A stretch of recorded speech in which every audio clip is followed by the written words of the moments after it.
अस्सलाम वालेकुम दोस्तों। Welcome back to the physics MCQ series. आज की वीडियो में हम डिस्कस करेंगे physics second year chapter number 15 है इलेक्ट्रोमैग्नेटिक इंडक्शन के डिफरेंट हमारे पास जो डिफरेंट कंसेप्ट से एमसीक्यूज लिए गए हैं वो आपको बताएंगे। उनके पीछे जो कंसेप्ट है वो भी डिस्कस करेंगे। राइट ऑप्शन आपको बताएंगे और जो ऑप्शन करेक्ट होगा वो भी देखेंगे कि वो इनकरेक्ट क्यों है। चलिए शुरू करते हैं जी। सबसे पहले हमारे पास एमसीक्यूज नंबर 1 है। If we make the magnetic field stronger the value of induced current is decreased, increased, vanished, keep constant. तो हमारे पास जो है अगर हम जो है मैग्नेटिक फील्ड स्ट्रॉन्गर करेंगे तो इंड्यूस्ड करंट की जो वैल्यू है वो हमारे पास इंक्रीज़ हो जाएगी। तीन तरह के तरीके हैं जिनसे हम जो है इंड्यूस्ड करंट की वैल्यू को इंक्रीज़ कर सकते हैं। एक तो जो है मैग्नेटिक फील्ड जो है वो स्ट्रॉन्गर यूज़ करें, उसके अलावा जो है रिप्लेस करें हम जो है हमारे पास जो है रिप्लेस लूप बाई कॉइल, और तीसरा तरीका है हमारे पास जो है मूविंग लूप फास्टर। लूप जो है हमारे पास उसको जो है वो तेज़ी से मूव करें। तो ये हमारे पास जो है तीन तरीके हैं जिनसे हम जो है इंड्यूस करंट की वैल्यू को इंक्रीज़ कर सकते हैं। नेक्स्ट है हमारे पास एमसीक्यूज नंबर 2 है।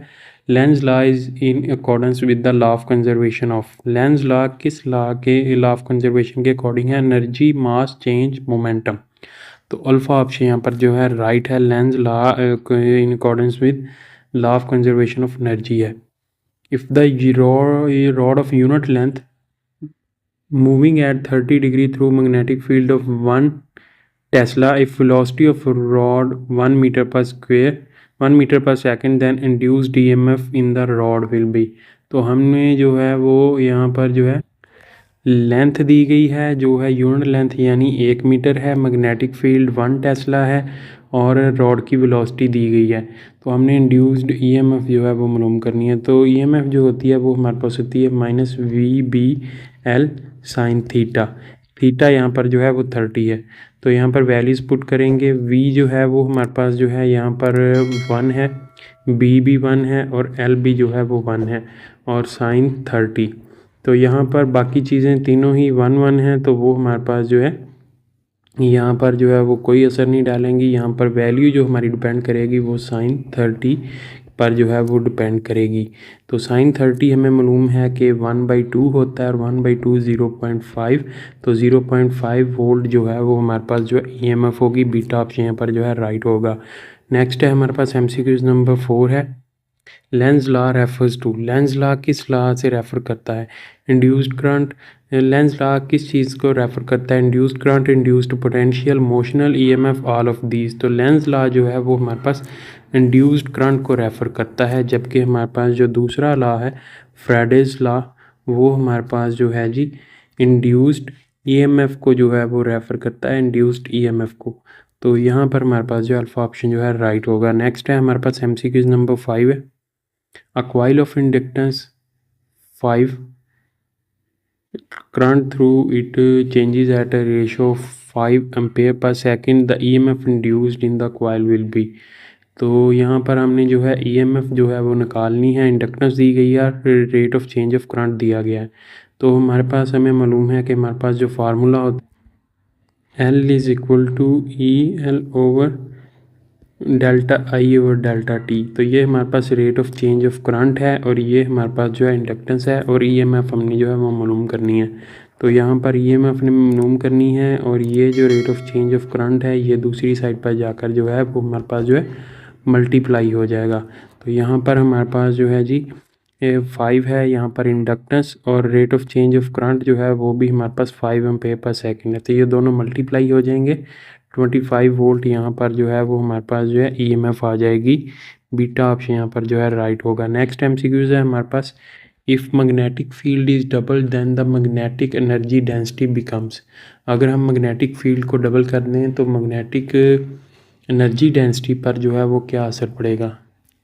तो मैग्नेटिक एनर्जी का हमारे पास जो है फार्मूला होता है 1/2 B² over μ0 into area multiply length. तो ये हमारे पास जो है मैग्नेटिक एनर्जी का फार्मूला होता है और मैग्नेटिक एनर्जी डेंसिटी होती है हमारे पास magnetic energy per unit volume.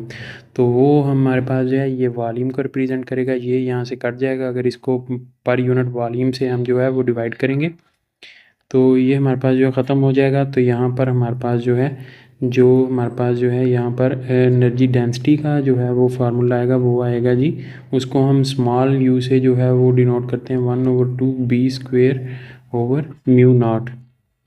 तो मैग्नेटिक एनर्जी डेंसिटी जो होती है वो हमारे पास डायरेक्टली प्रोपोर्शनल होती है मैग्नेटिक फील्ड के स्क्वायर के। तो मैग्नेटिक फील्ड को हमने जो है वो यहाँ पर जो है डबल कर दिया है, 2b कर दिया है। इसका जब हम स्क्वायर लेंगे तो ये हमारे पास 4b हो जाएगा, यानी रीजनल के हमारे पास जो है ये 4b² हो जाएगा, रीजनल के 4 टाइम्स हो जाएगा। डेल्टा ऑप्शन यहाँ पर जो है राइट होगा। नेक्स्ट है हमारे पास MCQs। एन इंडक्टर में store energy in its. Inductor जो है वो एनर्जी कहाँ पर स्टोर करता है? Coil, magnetic field, electric field, both B and C। तो इंडक्टर जो है ये हमारे पास एनर्जी स्टोर करता है मैग्नेटिक फील्ड में, बीटा ऑप्शन राइट होगा। और जो हमारे पास कैपेसिटर होता है, कैपेसिटर जो होता है वो हमारे पास इलेक्ट्रिक फील्ड में जो है एनर्जी स्टोर करता है। नेक्स्ट है हमारे पास MCQs है जी, 1 henry is equal to. Henry जो है वो हमारे पास जो है इंडक्टेंस का जो है वो यूनिट है, इंडक्टेंस का यूनिट है।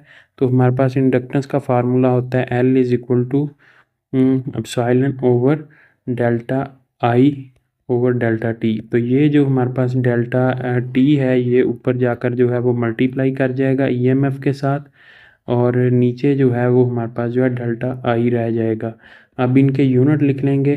EMF जो है उसका यूनिट होता है हमारे पास वोल्ट, और टाइम का यूनिट होता है सेकंड, और करंट का यूनिट होता है ampere.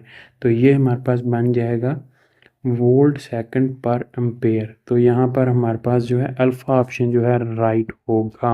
1 henry is equal two volt second per ampere. Next है हमारे पास MCQs। Mutual inductance does not depend upon. Mutual inductance जो है किस चीज़ पर डिपेंड नहीं करती? Number of turns of the coil, area of the cross section of the core, nature of the material of the core, current through the inductor. तो हमारे पास जो mutual inductance होती है वो 5 चीज़ों पर डिपेंड करती है। एक तो number of turns of the coil पर करती है, area of the cross section of the core पर करती है, nature of the material of the core पर करती है, और क्लोजनेस पर करती है, क्लोजनेस ऑफ कॉइल पर करती है, और उसके अलावा जो है वो हमारे पास ओरिएंटेशन जो होती है कॉइल्स की उन पर करती है, ओरिएंटेशन ऑफ कॉइल्स। तो इन चीज़ों पर जो है वो हमारे पास जो है म्यूचुअल इंडक्टेंस डिपेंड करती है। करंट थ्रू इंडक्टर पर जो है वो हमारे पास जो है डिपेंड नहीं करती। तो डेल्टा ऑप्शन यहाँ पर जो है राइट होगा। नेक्स्ट है हमारे पास MCQs है जी, a device which converts electrical energy into mechanical energy is called. जो चीज़ हमारे पास इलेक्ट्रिकल एनर्जी को मैकेनिकल एनर्जी में कन्वर्ट करती है वो क्या कहलाती है? ट्रांसफार्मर। ट्रांसफार्मर मेनली जो है वो हमारे पास वोल्टेज को चेंज करने के काम आता है। ये स्टेप अप या स्टेप डाउन, दो तरह के ट्रांसफार्मर होते हैं। AC जनरेटर होता है, ये हमारे पास जो है मैकेनिकल एनर्जी से जो है mechanical energy to electrical energy जो है वो हमारे पास जो है ट्रांसफ़र करता है। और DC मोटर यहाँ पर जो है राइट ऑप्शन है, ये हमारे पास इलेक्ट्रिकल एनर्जी यूज़ करके उसको मैकेनिकल एनर्जी में कन्वर्ट करवाती है। और DC जनरेटर जो है DC करंट प्रोड्यूस करने के काम आता है। तो यहाँ पर चार्ली ऑप्शन जो है राइट होगा। नेक्स्ट है हमारे पास MCQ नंबर 11 है, a step up transformer is used 120 volt line to provide 240 volt. If primary coil has 100 turns, the number of the turns in the secondary coil। तो हमारे पास जो है यहाँ पर जो है वोल्टेज इन प्राइमरी जो है वो हमारे पास जो है 120 वोल्ट है, और वोल्टेज सेकेंडरी के जो हैं वो हमारे पास 240 वोल्ट हैं। नंबर ऑफ़ टर्न्स जो हैं वो हमारे पास प्राइमरी में 100 हैं, और नंबर ऑफ़ टर्न्स जो है सेकेंडरी में हमने जो है वो मालूम। तो हमारे पास फार्मूला होता है VS over VP is equal to NS over NP। तो यहाँ पर जो है वो हम जो है वैल्यूज पुट कर लेंगे। VS हमने जो है वो NS जो है वो हमने निकालना है। तो यहाँ पर हमारे पास जो है VS over VP multiply NP आ जाएगा। तो इसमें वैल्यूज पुट करेंगे। VS है हमारे पास जो है 240 है, VP जो है वो 120 है, मल्टीप्लाई 100।